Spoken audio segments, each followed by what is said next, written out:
Zakat is one of the pillars of Islam and it helps the poor and needed person. Because zakat involves public and religious fund, integrity is very important. If zakat funds are not managed properly, public trust will decrease and people may stop paying zakat through official institutions. Forensic accounting is needed in zakat institution to prevent and detect fraud, ensure transparency and strengthen accountability. This helps protect zakat fund and ensure they are distributed fairly according to Islamic principles. Forensic accounting is like financial detective work. It combines accounting, auditing, and investigation to examine record and provide evidence for legal or management use. Its main objectives are to detect, investigate, and prevent fraud, and sometimes to support legal case or recover stolen assets. In zakat institution, forensic accountant, IT specialists, and auditor work together and often collaborate with law enforcement to examine financial records, trace suspicious transactions, and ensure funds are properly distributed. The process usually involves collecting data, analysis it, interview staff, and reporting findings clearly. By applying forensic accounting, zakat institution can strengthen fraud prevention through standard process, regular audit, and transparent reporting.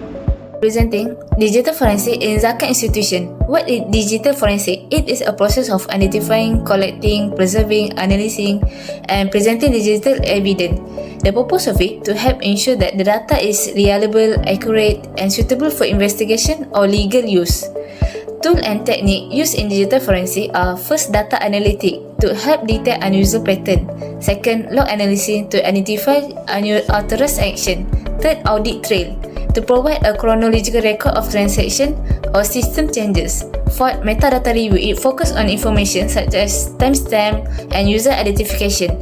Lastly, forensic software tool used to analyze the digital evidence without altering the original data. Application in detecting misconduct in zakat fund.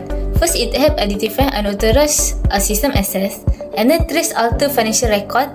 Then it reconstructs digital evidence and timeline of event. Lastly, it also supporting forensic accounting investigation by strengthening financial finding with reliable digital proof. Digital evidence offer many benefits in fraud investigation. First, it provides high detail and precision, and then it ensures legal admissibility and integrity, and then it enables clear event reconstruction. Lastly, it allows efficient detection of complex fraud that may not be identified through traditional audit. Now, I'll be talking about red flags indicators for financial misconduct in zakat institution. I'll explain this in a very simple and relaxed way, just so it's easy to follow. What is red flags? So first, a red flag is basically a warning sign. It doesn't mean that fraud already happened. It just means something looks a bit strange and needs to be looked at. In zakat institution, this is very important because zakat involves trust and amanah. There are several types of red flags. The first type is behavioral red flags, which are related to people. For example, a zakat officer or a small business owner might avoid questions, get defensive, or maybe keep changing their answers when asked about financial records. Sometimes, a business owner might report low income for zakat, but their business looks very active or their lifestyle seems higher than what they declared. With big data, zakat institution can compare behavior with actual financial data over time to see if things really match. Next, we have transactional red flags, which are related to financial records. This includes missing records, incomplete data, repeated round numbers, payment made at unusual times, or profit suddenly dropping before zakat assessment. These patterns may suggest that the numbers were adjusted. By analyzing a lot of transaction data, big data system can spot patterns that don't look normal. The third type is governance red flags, which come from weak management and controls. This happens when one person handles too many roles like assessment, approval, and record keeping. Other examples include outdated policies, lack of monitoring, or no internal and Sharia audits. When governance is weak, misconduct becomes easier. Big data tools can help monitor compliance and highlight this weakness. The last type is technology-based red flags, which involve digital system. For example, manual changes to automated zakat calculation, deleted or altered data, unauthorized system access, or using unofficial software. Big data forensic tool can track system activity and detect anything unusual, which help improve transparency and accountability. So to conclude, red flags help zakat institution identify possible risks early with the help of big data-driven forensic analysis. These risks can be detected more easily, accountability can be improved, and trust in the zakat system can be maintained. zakat is a trust to help people in need, but when it misused, people lost trust. And this story is based on a real case of zakat fund misuse in Malaysia. Anis, is the data client ready? Yes, I just changed some name and amount. Everything is fine. Good. 130,000 is small anyway, right? Also, I got coffee money 2,500. Everything is safe. Wow, that's a lot. Assalamualaikum. I have applied for zakat for months, but no money has been credited. My children need help.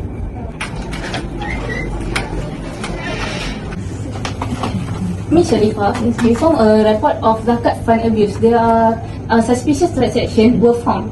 Alright, Miss, let me check first.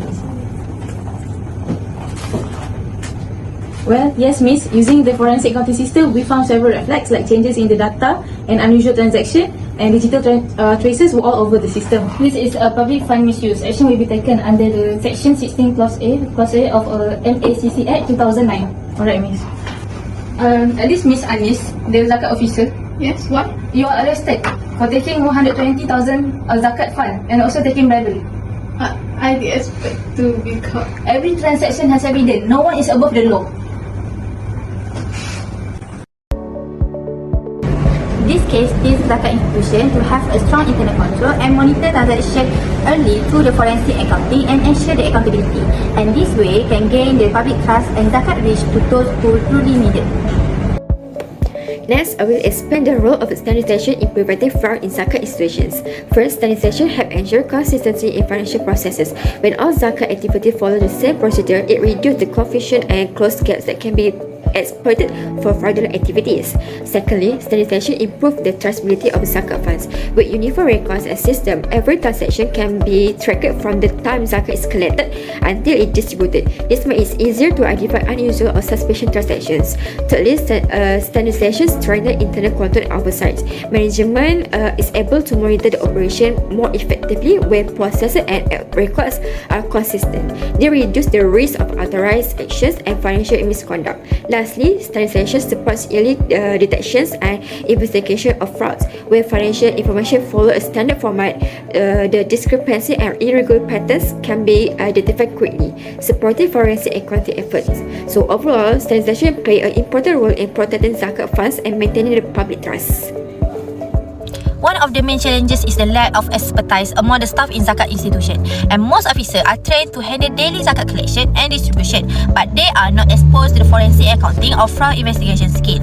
Because of this, fraud may exist but it is not detected early. And another challenge is a limited technology, which is some of the zakat institutions still use the manual records or simple accounting system. When the records are not fully digitalized, it becomes difficult to trace the transaction or identify who made the changes of the data. And third is a weak governance culture, which is in some cases, the internal controls are not strictly enforced and ethical values are not strongly practiced, which is the staff may notice there's something suspicious but they hesitate to report it due to the fear, loyalty issue or the lack of whistleblowing support. And lastly, there are regulatory gaps, which is not all the zakat institutions follow the same standards or guidelines for fraud prevention and investigation.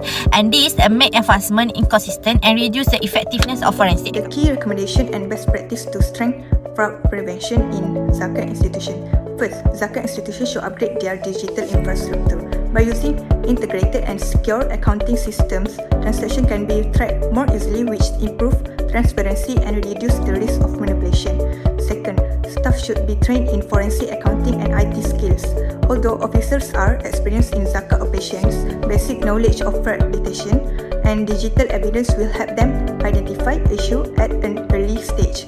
Third, institutions should implement red flag monitoring system. This system helps detect unusual transactions or patterns, allowing management to take prompt action before fraud becomes more serious. Lastly, strengthening internal controls and standard operating procedures is essential. Clear procedures, proper segregation of duties, and strong ethical values can significantly improve governance and accountability within zakat institution. In conclusion, zakat institution manage public religious funds, so honesty and transparency are very important. Any financial misconduct can reduce the public trust and affect the distribution of zakat to those in need. Forensic accounting helps detect the fraud and identify the financial problems, while standardization helps ensure that financial processes are clear and consistent. When both are applied together, zakat funds can be better protected.